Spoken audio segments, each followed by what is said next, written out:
Sierra 7 is a rail shooter flash game made by Simon Hazen. And yes, a rail shooter. A genre that died when moving and looking in three-dimensional cardinal directions became a thing. I don't really like rail shooters since it's mostly made for arcade machines and its desktop counterpart is just those mouse speed reaction tests but with guns and enemies. And also, my past experience with rail shooters are with House of the Dead and Gal Gun. And by God, there is a small part of my worthless brain that wants to talk about Gal Gun. Anyways, back to the game. The game doesn't have that much story. Other than that, you are a Sierra 7 operative. For a flash game, it looks incredibly good, while it doesn't look that realistic or colorful compared to other games. It has a stylized black and white look. It reminds me of the Madness Combat series. But what takes the cake is that this flash game is in 3D. I never knew that Flash could do 3D rendering to this degree. So it was a surprise to see a true 3D rendered environment along with the guns. The gun looks especially good as it has a high poly count and doesn't look like one of those Unity assets. However, not all of the game is in 3D. The stickman enemies you fight will be 2D. That means that they and their remains will not be consistent with the 3D world.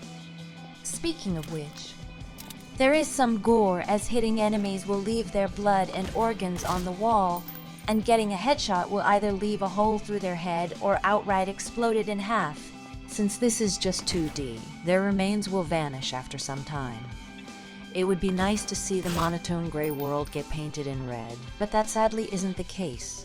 It also doesn't have that weird stretching when resized on a higher resolution. The game could drop frames, but this mostly happens on cutscenes and doesn't happen that much on the actual firefight. But if it still bugs you, then there's always the settings.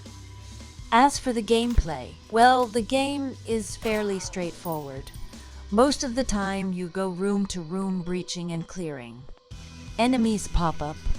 You kill them. Then you move on to the next, until you finish that mission. The game has some realistic touch to it, such as when pointing your gun. There is a slight delay between your hit marker and where your gun will fire at. Reloading will dump your magazine, so you have to count and conserve your ammo. For the firefight, you are mostly in the open, so you need to wait for the enemy to peek at you. They can expose large parts of their body, or sometimes only show their arm when they are blind firing from cover. Because most of the time you're in the open. It would be an instant game over when you ran out of ammo mid-fight, or want to heal up as you can't take cover. The enemies could sometimes peek all at once, overwhelming you. This is especially deadly on the highest difficulty as they deal more damage. When you get certain achievements, or finish a level, you can unlock a new weapon or equipment.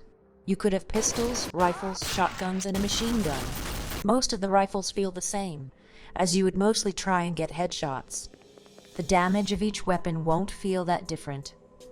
I think the only massive difference is the handling, because enemies would sometimes peek one after another. Quickly targeting enemies would be a great difference. There are only 3 difficulties in this game. Both the first and second difficulty are straightforward with their differences, with changes in health, checkpoints, etc. But the highest difficulty changes some certain aspect. First, you'll see that the HUD is disabled. I think that this is great as it makes the screen look clean and less cluttered with unnecessary HUD elements. It also gives you the added challenge of counting your shots and reloading when necessary. The other thing is that there are no more checkpoints. That means that if you die on the mission, you have to start back at the beginning. Coupled with lower health and you just standing in the open like an idiot, dying is very fast and abrupt. There is also the problem of long cutscenes at the start of missions that will be annoying when you keep dying. Other than that, this difficulty feels more satisfying to play, as playing it feels like an actual close quarters combat operator. If you are just starting the game, I recommend you pick the first difficulty so you can get familiarized with the game. And after that, you can change it to the highest difficulty to experience the game in its fullest. There are only 7 levels and 5 challenges to play with. It's not that much. Most of the levels are the same, but the enemy placement is random. Level 1 is just the training or the tutorial. Level 2 to 4 are all the same, but with different quirks. Level 2 is the basic clear this house of enemies mission.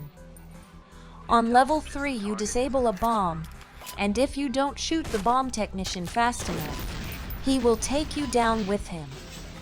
Level 4 is a hostage crisis, and just like the last level, if you don't shoot the rebels fast enough, then they'll shoot the hostages. However, there is one level that is different from the others. Level 5. It takes place in the fictional country called Kosovo. In this level, instead of close quarters combat, you instead snipe the enemies. This isn't that hard, even if there is a win mechanic. Missing a shot doesn't do anything, since the only way to fail this is if you mess up the order of targets. Level 6 is you raiding the base and attempting to capture an enemy officer alive. When you enter this room, he would have this pistol on his head. If you let him do it, and if you shoot him fatally, then it's game over. Level 7 has the rare mechanic of hiding behind cover. I recommend you to just try and quickly kill the enemies as they pop out, as they can overwhelm you when you peek back.